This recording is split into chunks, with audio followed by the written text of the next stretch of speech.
श्री तलाम्बरझा, अध्यक्ष जिला कांग्रेस कमेटी मधुबनी। हमारे नेता श्री राहुल गांधी जी संसद के अंदर और संसद के बाहर मुखर आवाज़ रहे। देश में महंगाई, भ्रष्टाचार, बेरोजगारी, किसानों की समस्या, छात्रों की समस्या, नौजवानों की समस्या, मजदूरों की समस्या पर मुखर आवाज़ रहे। उस आवाज़ को दबाने के लिए, उस आवाज़ को बंद करने के लिए आनन फानन में मोदी सरकार के इशारों पे लोकसभा के स्पीकर ने आज 2 रोज पूर्व हमारे नेता का सदस्यता को रद्द किया।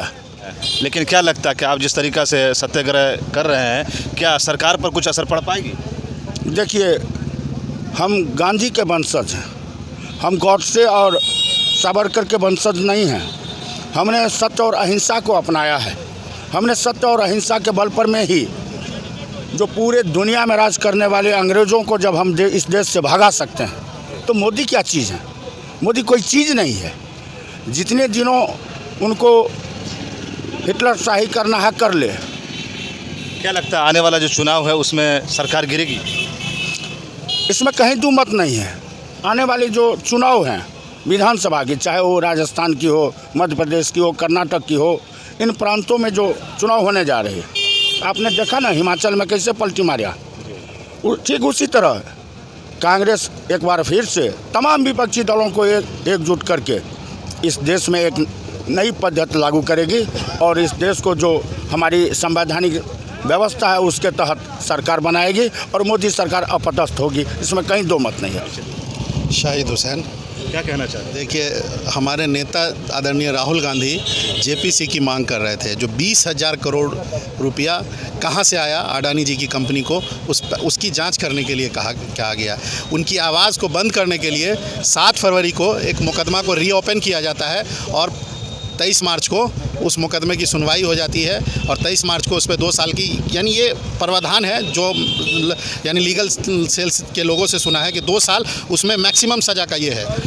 चोर को अगर चोर कह दिया तो गलत क्या कहा। नीरव मोदी, मेहुल चौकसी, ललित मोदी को कहा कि मोदी सरनेम के ही नाम लोग चोर क्यों हैं। देखिए, वो भी बोले थे काला धन लाएंगे, काला धन लाएंगे, बहुत सारे गरीबों के अकाउंट में पैसा मिलेगा। देखिए, उनको काला धन और पीला धन से कोई लेना देना नहीं है। उनको सरकार में जब वो मुख्यमंत्री थे तभी इनसे टाई अप हुआ था अंबानी और अडानी से कि हम को देश का प्रधानमंत्री बनाइए। अभी हम मुख्यमंत्री हैं तो आपको गुजरात में ज़मीन दे रहे हैं, हम आपको पूरे देश में उसका फ़ायदा देंगे। और प्रधानमंत्री बनाने के बाद 2 ही आदमी को फ़ायदा हुआ है, हम 2 और हमारे 2 की ये सरकार है।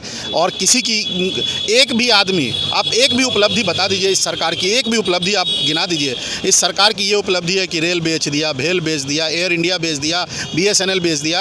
यानी BSNL के जो अनएम्प्लॉयड है 1,08,000 अनएम्प्लॉयड हुए हैं। बेरोजगारी अपने चरम पे है। चुनाव में अगर राहुल जी आते हैं सत्ता में तो क्या जो भी समस्या है, चाहे बेरोजगारी हो या जो भी समस्या हो, क्या वो दूर हो पाएगी आपको लगता है? निश्चित ही कांग्रेस का काम है। कांग्रेस ने हमेशा आम और आवाम और गरीब गुरबों की लड़ाई लड़ी है और गरीब गुरबों को आप देख लीजिए ना कि गरीबी अभी देश के किस इस पे है और हम 2014 से पहले हम किस नंबर पर थे। भूखमरी हम आज किस नंबर पे है और 2014 से आप आंकड़े उठा के देख लीजिए।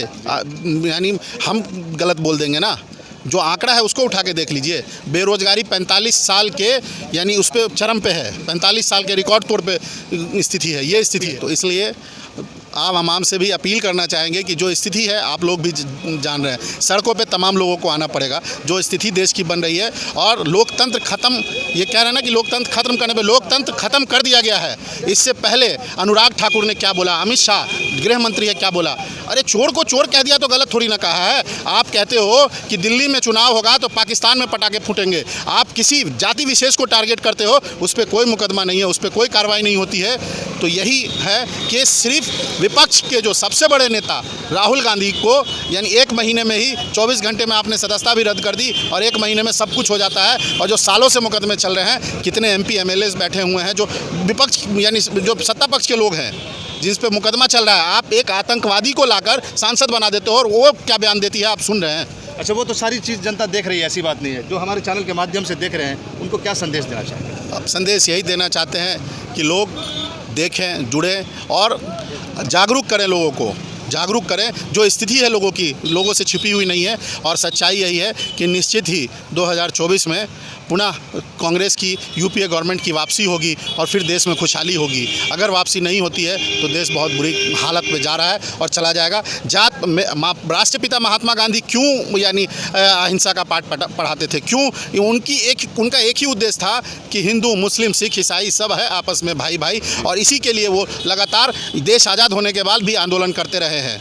तो इसलिए सब ये देश जो है ना बड़ा खूबसूरत देश है, इसको बचाए रखने के लिए भाईचारा बरकरार रहना चाहिए। बहुत बहुत धन्यवाद, बहुत बहुत शुक्रिया। मैं मीनू पाठक। क्या कहना चाहेंगे, क्या उद्देश्य है इसका? यही उद्देश्य है कि आज जो इस बर्बरता से और दमनकारियों नीतियों से जो हमारे नेता को संसदीय सदस्यता समाप्त की गई है, वो हमारे करोड़ों जनता की आवाज़ को बंद की गई है, लोकतंत्र को हत्या की गई है। अब जनता चुप नहीं बैठेगी। सिर्फ कांग्रेस ही नहीं, हर विपक्ष इस मुद्दे पे खड़े हैं।